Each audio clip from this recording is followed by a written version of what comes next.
Hello, photographers. Welcome to this photographic video where we're going to be talking photographic techniques in a very specific area today.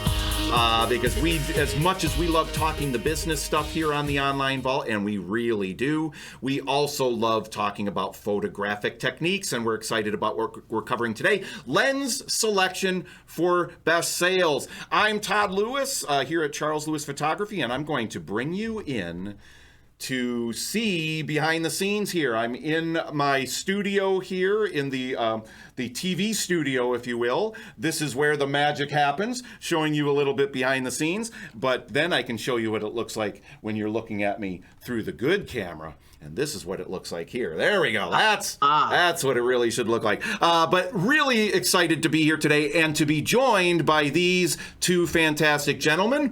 First off, from Brewer, Maine, we've got Tom Morelli. Hello, Tom. You know, you talk about the lens for great sales. Today, we're going to tell you information. You don't have to sell the lens. You actually use the lens to make great sales. Right on. Fantastic. And also joining us, of course, my father, who I've been a business partner with for more years than I would like to admit. 37, I think now. My goodness. Yeah. Charles Lewis. Hi, Dad. Hello, Todd. Hello, Tom. And hello, members. Glad to be here today. Great information here on lenses today. Yeah, absolutely. Talking photographic techniques and specifically lens selection. Now, this is one thing we don't find people talking about quite as much as I think they should be in the photographic world. The choice of lenses, there's so many things that go into this. And we got to start off by talking about why is lens selection so important in the first place? Why is it such an important thing? Because obviously, you know equipment and the lens. I mean, there are a lot of photographers out there that will invest more in a lens for their camera than they did for the camera itself. That is not an uncommon thing. We know how important the glass is that we're using to create these images. But there are so many key points that go into the choice of a lens. So, Tom, I want to turn it over to you for a moment. And then, Dad, if you have anything you want to add to it about why lens selection is so important in what we do. Yeah, great. It's a great question because we have to learn, particularly in today's digital age where our consumers, our prospects, our clients have great camera phones, let alone their own photography equipment. We need to create images that are better than what they can create at home. And part of that is knowing how to pose and light and do all the other things properly. But part of that is having the look or the style of the photograph be something more interesting, something more flattering than they know how to produce at home. And a lot of that comes from lens selection. Yeah, Dad, what's your feeling been on that? Yeah, and for me, the most important thing about the lens is I want to isolate the subject from the background if I possibly can. I want to throw the background sentimentally out of focus. I want to draw attention right to the person's personality and mask of her face. Very crucial things that lenses can really help us with. Plus, I don't ever want to have anything that is out of focus first, but also when there's something that's closer to the camera where it looks bigger, like here, my hand looks enormous. We don't want anything like that to happen. So the longer the lens, in my opinion, the better.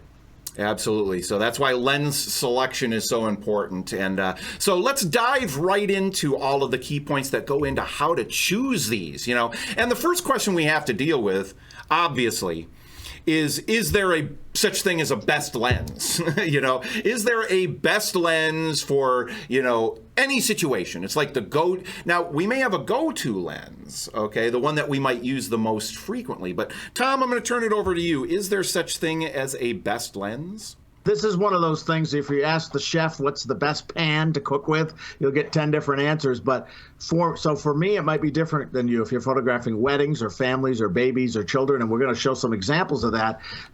For me, a zoom lens that has a range of like 28 to 105 is where I started so that I could capture both weddings and families and babies and head and shoulders portraits within that range. Some people totally disagree with that, but for me, those are my go-tos. I have 2 or 3 actually backups of that I've used over the years. Some people, as we'll talk about, like other choices and for other things. So it's a bit up to the taste of the artist that you are. But we're also looking that time is money, and we want to do a great job for people, and we have to be consistent. So we need to find lenses we can count on that's sort of the workhorse of the studio. And for me right now, that 28-105 is kind of the big one, at least in my photography studio and inside clients' homes. Right. Now, Dad, what about you? Was there a best lens for you, like your go-to? No, not really. A little bit longer than normal focal length is kind of where I start. That I don't think I can remember, and this is where Tom and I differ a little bit. I can't remember hardly ever using a normal focal length. I'm always going for longer, but not too long, because that limits depth of field, and we'll talk about that in a few minutes. But just a little bit longer than normal, so that there's a beautiful, it just pulls things and gives things a beautiful setting. All right, nice. All right, Tom, let's talk about this here. Proper exposure. So go ahead and talk about what we're seeing here. And then, Dad, there's a naughty word in here. And I want to wait, and I want to give our members an opportunity to pick out what that naughty word is. We're going to talk about that in a minute. But, Tom, go ahead and talk about this graphic here. First of all, I know what the word is. My eye goes right to it. But in the exposure triangle, one is the f-stop, the aperture, the opening in your lens, and which one you're using will definitely determine the look of the photograph. There's other factors as well, but aperture is one of the major ones. No matter what focal length you're using, that's going to change whether your background is beautifully soft and out of focus, and isolating your subject, which is normally what we're looking for. But in some cases, if you're photographing something else where you require everything to be in focus, those smaller apertures down on the 32, 22, 16 end will help achieve that. So that's the first place where you can make a choice when creating a portrait. Yeah, that's so important, is being, conscious of, again, all the different aspects of why a lens, how that factors into what the image looks like and how it feels. That's what this really is about. It's really got to first and foremost be about what do these images feel like? What's the emotion you're trying to get through? Which is part of why my dad likes those longer lenses too, but throwing the background. It's not about the background. It's about the foreground. It's about the people, the emotion, the connections in there. Now, the naughty word that is here. Dad, what is the naughty word here? I'm sorry, but I can't say that word. You can't say it. So you know what? I'm just going to block it right out here so we don't even see that anymore. Thank you. Talk about that, Dad, why it's important. 30 seconds.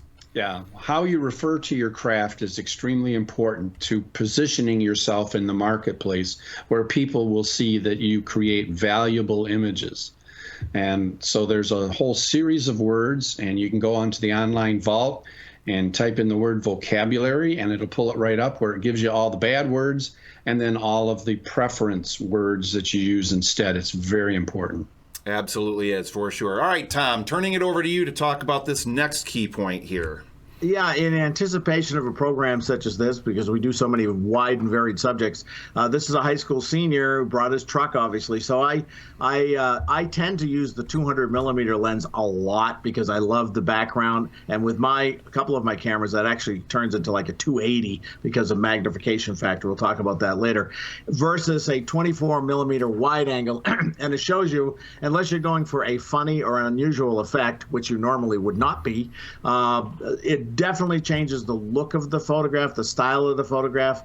It's amazing the difference between the two, and part of that's perspective. If you're coming in really close to somebody's nose with the camera only a few feet away, as Chuck had mentioned, it's perspective. His nose and his arms are the closest thing, and he is, and the truck is a little further away. So really, if I stood way back, a wide-angle lens doesn't do that much distorting in the middle. It's just when you get in close like that. So avoid those, even with family groups. Heaven help the person on the end of the family groups when you use a wide-angle lens, because it can really distort them, and they won't like you. Yeah, and the thing here that I noticed that really, just again, the why. Always be asking yourself, what am I trying to get across in this image? And the lens is going to play into that. Is when I look at these two images, the one on the left is about him. The one on the right is about the truck. You know, I mean, yes, he's at the foreground, but just with that distortion and everything, it's kind of pulling me away from being focused on him, and it's focused more on the truck. So why are you creating this image?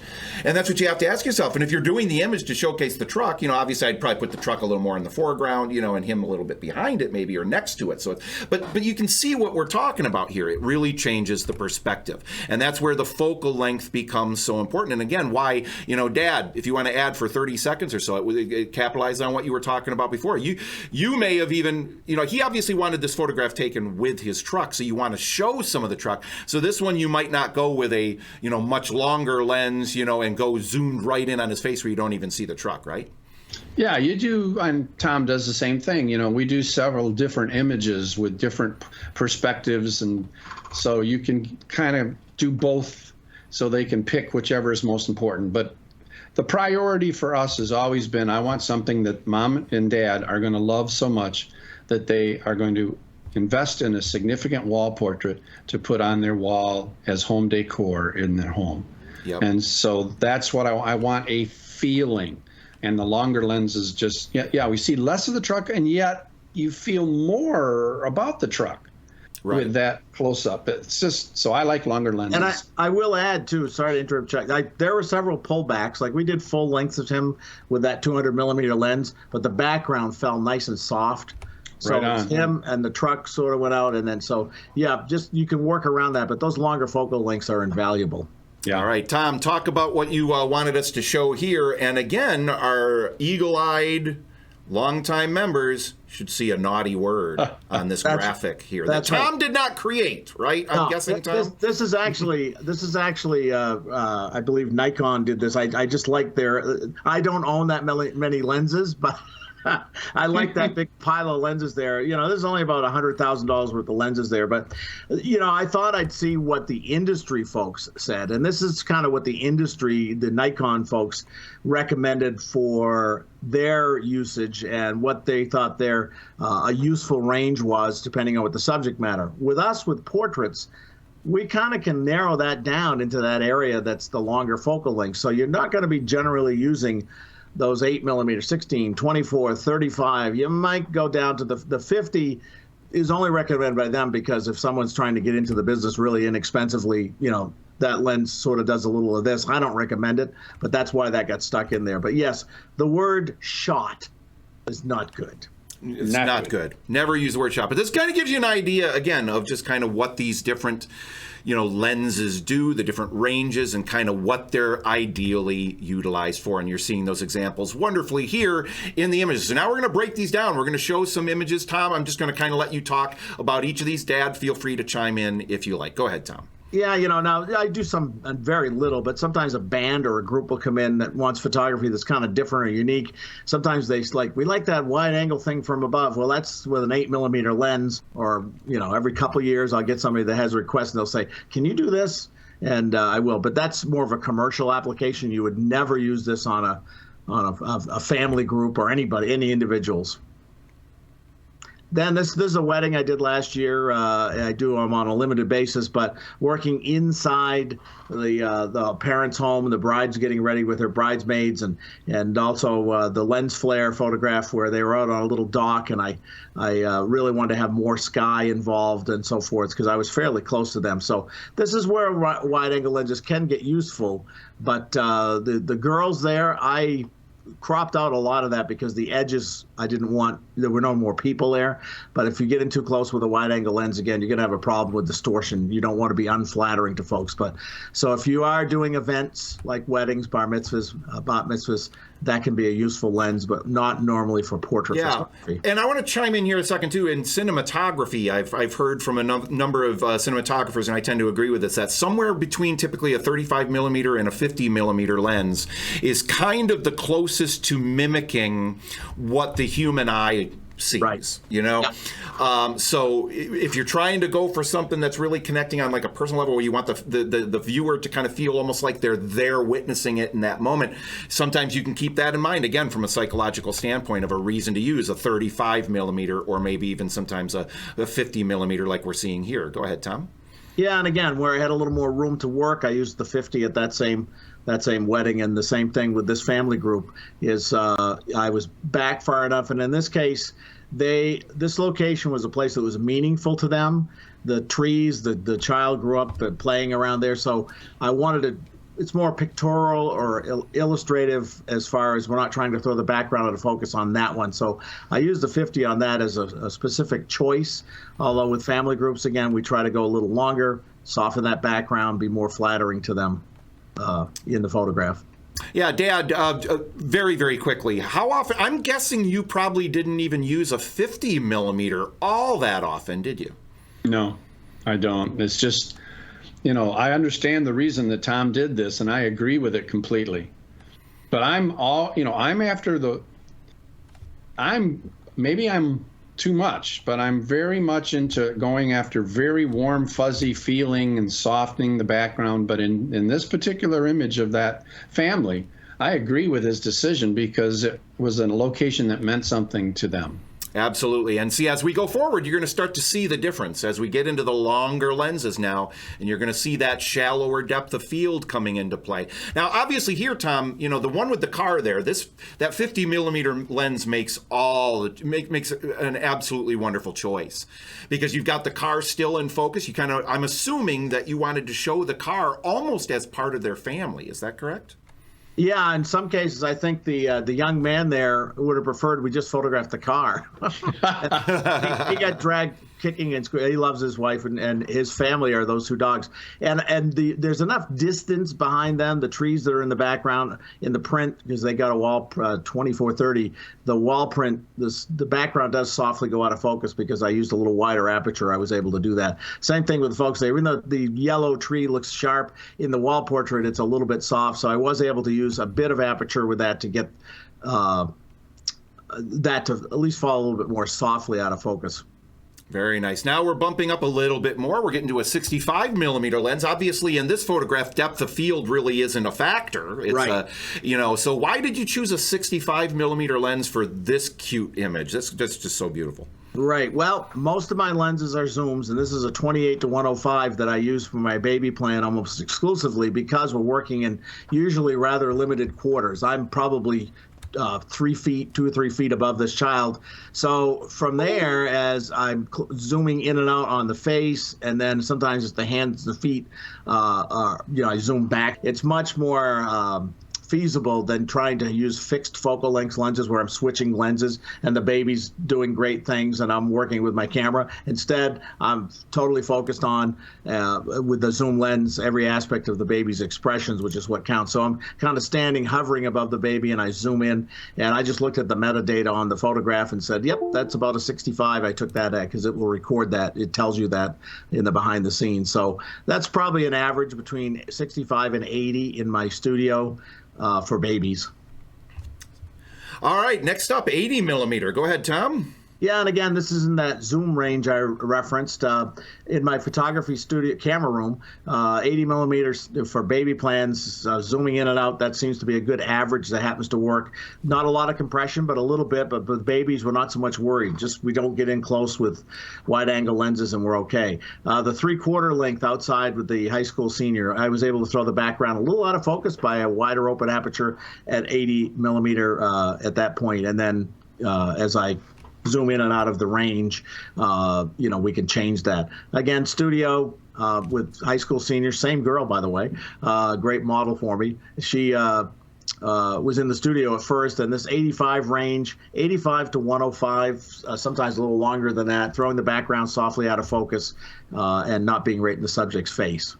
Nice. Excellent. All right, let's take a look now at, now we're getting into the longer lenses. Now we're at the 150 millimeter. Go ahead, Tom. Yeah, and again, this is a zoom. This is on my Sony camera, and this is a 55 to 200 zoom. And so usually that 105 to 200 area works great with children running around outside. This little guy wasn't going to pose very long, but I'm able to follow him, and the zoom allowed me to do that because I can move in and out as he moves. But that longer, you can see, and that's not generated artificially by Photoshop, which they let you do nowadays. That is an actual, the bokeh as it appeared right behind him with that lens. I think it's a 3.5 lens. It's not a real wide aperture, but it throws the background out of focus easily at that focal length. Yeah, so beautiful. And one of the things that I want to make sure to bring up here, and maybe you guys, again, we got to watch the time, but I think this is important.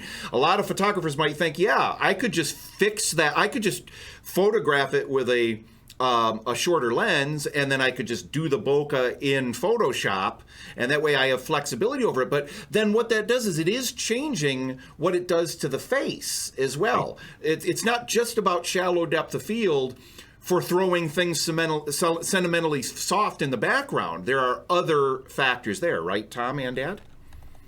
Yeah, exactly. I'll just say I've tried it. When all this AI stuff comes out and you can try those filters that throw the background in focus, it sometimes can look realistic. To me, it still looked pretty artificial, and it doesn't get the edges. And why not just take it in the first place and do it organically, so to speak, and not have to goof in Photoshop with it? We've grown accustomed to noticing when things don't look right. There's just something not right. If you were to photograph, again, going back to this image here, if you were to photograph this person here with maybe a 35 millimeter lens, and then you threw the background out of focus there. People might pick up on that. There's just something that doesn't feel right about this, because that difference between the 35 millimeter and the 150 millimeter lens may change a little bit of the perspective of, how close his nose is in conjunction with his shoulder, and things like that. So those things are factors. Granted, they're small factors, but they can be factors. And I thought that was something kind of important to bring up there. All right, 200 millimeter lens. Go ahead, Tom. Yeah, this is kind of my go-to outside with high school seniors and families. And in most successful portraits, I find that a foreground, midground, and background are important to give you depth and draw you into the photograph, make it feel three-dimensional. And part of that is a soft foreground and a soft background. So the depth of field here is shallow enough that we can have just this high school senior be in focus and the rest be out of focus, which kind of makes your eye has to go look at the subject's face and the expression. And this ended up as a wall portrait. This is one of a series of high school seniors from this family. One more coming up in August. He's the youngest and the last one. Shucks. But anyway, out of the four of them. But that lens is almost always on 200 when I'm working outside. Yeah, and that's a beautiful, beautiful image, Tom. I really like it. The softness, the feeling of it. I really like it. Thanks. Yeah, very nice. All right, let's get into our next section here, depth of field and f-stop. Go ahead, Tom. Yeah, and if you've been in photography long enough, you start to see the relationship between the aperture of the lens and how much is in focus in front and back of your subject. And of course, the smaller apertures, and it's reverse. If you're new to this, you think a smaller aperture is the number. Actually, it's the opening I'm referring to. It's like the iris of your eye. So the smaller that, the depth of field increases, and the wider open it is, the more you head toward the maximum aperture of the lens, the less is in focus. So we tend to work, if possible, for this purpose, down with those wider, more open apertures. Now, this also shows that how the focal length of the lens can definitely affect depth of field. It's hard if you have a really wide-angle lens to get shallow depth of field, because optically they don't work that way. But a longer lens, which is another great reason to use one, besides the compression effect, you can see that 200 millimeter, that dark green area, the depth of field is very shallow, and that's a good thing in most of the cases that we're trying to work with people we're photographing. So those wider open apertures, those wider open f-stops combined with longer lenses are going to give you that effect much more realistically.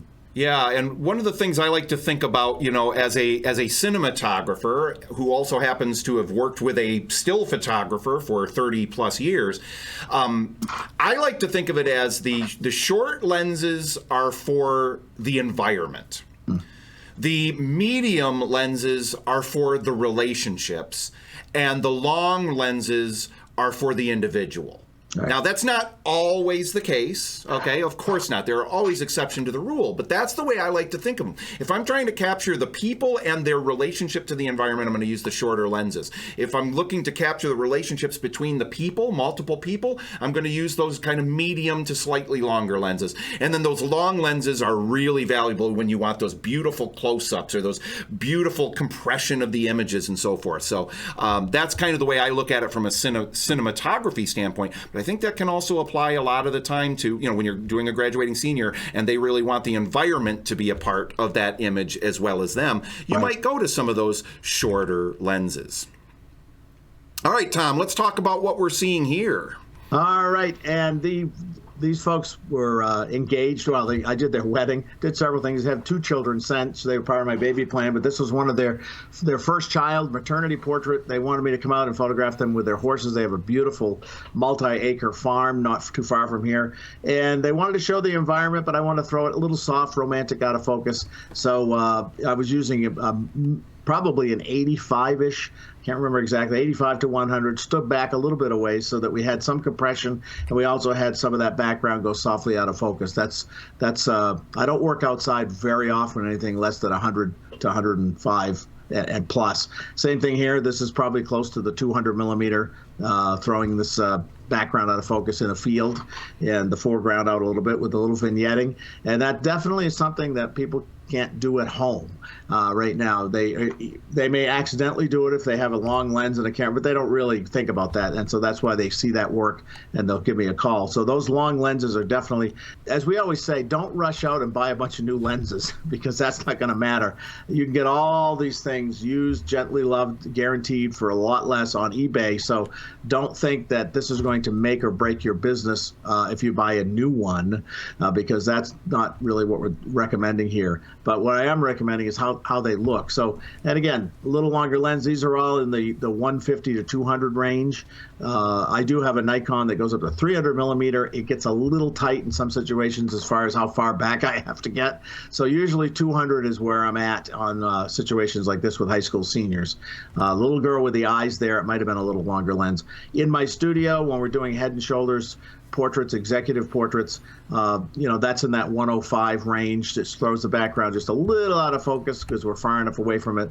And the young girl there, that was taken with a 200 millimeter. It was freezing that day. I'll never forget it. That was one of my high school senior representatives. But obviously, she was a sweetie, and we hurried and got in. You ever do those sessions where you come in, your hands are frozen? That was one of them. And but longer lens, wanted to throw that background softly out of focus. Now let's talk about the next thing here, comfort of subject and distance. Now this, has to factor in because we always should be concerned about the comfort of our client first and foremost. So Tom, how does comfort of the client factor in when you're choosing a lens? Yeah, you really want to avoid, if you can, being right in someone's face or their personal space, their comfort zone. And so the longer your focal length, the longer your lens, the more you can back up a bit and they feel like, okay, they're not breathing down my neck here. I'm able to work with this person and have them feel more comfortable. Now, the closest I ever get is with babies. I'm still 3-4 feet apart as they're on the prop or on the pillow. That's why I have a slightly wider lens so that I can fit them in the studio. But other than that, and babies need to see my face, so I get expressions. So I'm right next to the camera getting those expressions. But when you're working with any other group, whether it's a family or a high school senior or children outside, particularly, if you back off a bit, that just gives them a little space. They just feel more comfortable that way, I've found. All right, nice. Now let's move into talking about zoom lenses versus prime lenses. Now, this is a subject that can be a sore spot. This is a massive subject in the cinematography world. Yeah. I assume it's probably just as big for photographers. When do you choose having a zoom lens for that immediate flexibility where you don't have to change a lens to get exactly the look you want versus having the, oftentimes better light coming through, more light coming through of the prime lens, Tom? Yeah, and if you want to start an argument in a bar, this is a good one. It's like PC versus Mac. But here's my take on it, because I own both types of lenses. Generally, the prime or fixed focal length lenses have bigger glass in the front, so they have more light capturing capability. So they're great for low light inside a church, or if somebody's doing a lot of lower light photography. Also, they have a wider aperture capability, so you get more bokeh, throw the background more out of focus. That's a great feature. However, depending on the subject, the zoom lenses may not have the maximum aperture or as big a glass, at least at that price point, but you're able to zoom in and out without having to run back and forth to your subject. So it depends on what you're photographing. So for me, weddings, always the zooms seem to work really well. There are occasions where I have a portrait and I will use a fixed focal length lens, but it's a little more rare. So you have to decide what you're photographing. For the money, you could buy literally 2 zoom lenses that cover almost every range that you'd ever need in your business, like a 24 to 105 and a 100 to 200 or 250 or 300. Those 2 would cover the range, but you'd have to be a little more judicious, a little more careful how you use them to get that bokeh, but it can be done, and I do it all the time. Yeah, and it also can come down to just changing your ISO as well. Right. With cameras getting as good as they are getting with low noise and so forth. Right. Then you can use those zoom lenses more often, and certainly from a flexibility and quickness standpoint, and staying connected to the client. Right. To the subject, very powerful. All right, let's talk about this here. FX versus DX and sensor size. Yeah, well, DX is the smaller sensor. It's just they're a little less expensive cameras. They're made on almost a Sony and Canon and Nikon, and they were known more in the consumer class, although I own a couple, and if you're careful, they produce a beautiful, gorgeous image. So if you have a camera that's DX or the smaller sensor size, don't throw it in the trash. Mail it to me, Tom or no. But FX is the larger format. Canon and Nikon. Nikon really has this nomenclature. The other camera companies have different words for it, but FX is a full frame versus the DX being smaller frame. The only reason that really matters when it comes to lenses is some lenses are made specifically for DX cameras. And FX cameras have other lenses, but you can co-use. It just will change the look of the cropping or change the coverage area on that sensor. So, if you're using a cropped sensor camera and you put a regular lens on, an FX lens, you just will have a magnification factor. And that sometimes is actually a good thing. So quality-wise, if you're careful with your technique, you won't see a whole lot of difference. It's just that obviously the bigger frame, you're going to get more pixels, or sometimes some people feel like it's a little more clear. If it's done properly, you're not going to notice the difference. Don't throw away your DX camera and go, well, I got to go get an FX camera right now. Wait until you're making an income that justifies that for sure. Yeah. All right. Nice. So, Tom, let's talk a little bit here about our next subject, why tripods can become very important in our lens usage as well. Let's talk about telephoto lenses and vibration.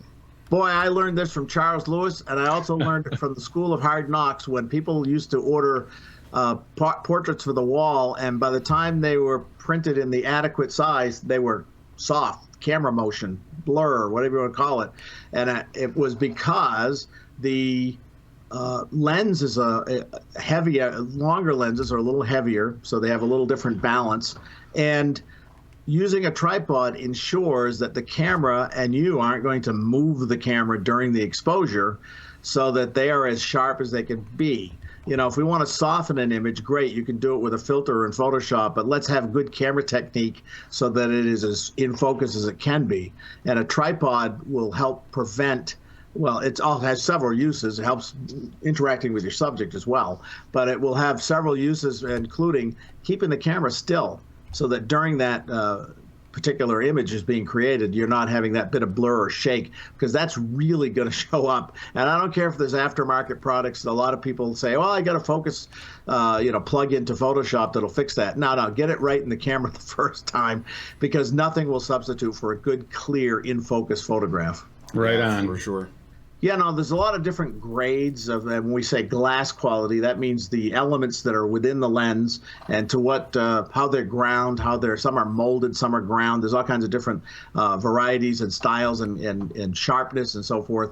And some have more exacting standards. For me personally, in the portrait realm, yes, I want the best I can get, but there's no reason to go and invest $7,000 in a lens when a $1,000 or less lens will do the same thing. So in the old days, there were some really inferior lenses being crafted, and now the market has kind of righted itself. It's hard to buy bad glass, so to speak. It's just that when you invest in it, the clarity of the photograph. Some of the Sony makes what's called G Master. Canon has the L series. There's different series that are higher end, better glass. If you did a side-by-side, you may or may not be able to see the quality step up. But for now, don't go necessarily investing in what you think is the most expensive lens. Again, unless your income justifies it, then go for it. But you have other things, maybe vacations or things like that you want to go on first. So, but part of it is lens flare, and part of it is also the coating within the lenses. A lot of elements go into what makes a lens more expensive. The maximum aperture, the wider that glass is in the front, the more it's going to cost because it's physically wider and made that way. So, but just so you know the difference, you don't have to start out with the best glass. All right, let's talk about lens hoods and accessories. Yeah, as this illustration shows, the light that you want in your image is that coming from your subject, straight in through the lens. If the sun or other light-emitting things like the sun or to the side, it can bounce off that and degrade the image. And a lens hood will protect the front element of the lens from getting anything else. It's like when Todd makes movies. They have a box on the front of the movie camera or on the front of the image maker, whatever it is, whether it's a camera or a film camera in the old days, that keeps that light from coming in and degrading the image. Which I have to admit, Tom, it's one of the first things I removed from the camera. I'm a big fan of lens flare. I love how alive it can make a moving image feel, but in still images it can be distracting. Right. Because we want that moment to be focused on that subject, the eyes, the connections, the emotions. But in a film it can make it feel so much more alive, and that's one of the fascinating differences that I love between still photography and cinematography. And in cinematography, you're trying to emulate that we're there watching it. So if we turned our head and the sun is there, flare in our eyes, that's real. That's what makes the film look real. But in a case of a still photograph, you can add them artificially or you can do it intentionally. But if you use a lens hood, generally it will help you to eliminate that unless you want it. The other thing, of course, on a more side note, is it does protect the front element of the lens. If you bump into something, if there's sand blowing by, if there's things going on that might damage the front element of the lens hood can help protect that as well. Which leads us to the next little accessory here, which is filters. Now, with the advent of Photoshop and digital imaging, a lot of the filters that we used to put on our lenses, we don't need anymore because we can do that post-production as long as we have a good exposure in the first place. However, UV stands for ultraviolet lens, doesn't really affect the look of the photograph, but it is clear glass, optically made, so it doesn't degrade your image, but it is there to protect the front element of your lens. It's a lot easier to replace a $20, $30, $40, $50 UV filter that got cracked or sand in it and scratched than it is the front element of a lens. So a lens hood and a UV filter are just sort of little safety features. They won't change the look of your photography, really. It's just really designed there to make sure you protect the equipment that you're using. Fantastic. Great point. All right. So some final thoughts here about what we talked about today. Being a professional photographer and business owner means finding a balance between being a great artist and a great business person. You've got to find that balance. That's what's so key, all right? Lens choice, as with everything else in our business, is based on emotion, first and foremost. That's such an important thing. We tend to think of, well, what's going to make the best image? Think of what's going to make the best emotion. That's what we're selling here as portrait and wedding photographers. And it's not about spending lots of money. Okay, the truth is, you can find a couple of lenses you really love and just use them, right? Especially if they're zoom lenses that have that kind of flexibility there. So great points, great stuff today. So I want to leave you with those final thoughts. Absolutely. Now, Tom, I want to go back to you here. Any last minute thoughts that you have about the importance of lens selection? Well, Todd just hit upon it as far as you can find lots of ranges and you can go and find them used for relatively inexpensive, and they will earn you a great living if you do all the other things that we talk about, from your marketing to emotions to everything else that goes into it. The lens is important, but it's not what's going to make or break your business. So it's a tool. I know I like to fall in love with the equipment, but it's a tool. So, get what you need, get by with that. And then if you're making tons of money, good, you want to buy something fancy for yourself, go ahead. All right, nice. And Dad, anything that you want to add about lens selection and how crucial it's been in your photography business? Yeah, I'm less concerned about the glass, except for a family portrait. That it's important to me. Full-length family portraits being made into a beautiful wall portrait, 30 by 40 or something. But everything else, the lenses are too sharp. Today's lenses are just plain too sharp for fine, warm, fuzzy portrait work and wedding photography.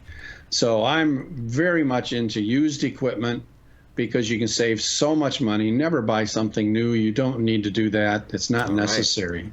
Nice. Excellent. All right. Well, with that, thank you, everyone. We hope you enjoyed this program, getting to talk about photographic stuff. I know we were moving pretty fast, but we got a lot of really great points out throughout this program today. I want to thank Tom and my dad for being here. Thank you so much, gentlemen. It was great having you both here. Thank you. Thank you. You bet. All right. Take care, everyone. Remember, visit the Online Vault regularly. Watch for the new programs that are coming up on the Online Vault each and every month. And we'll talk to you again on the next program.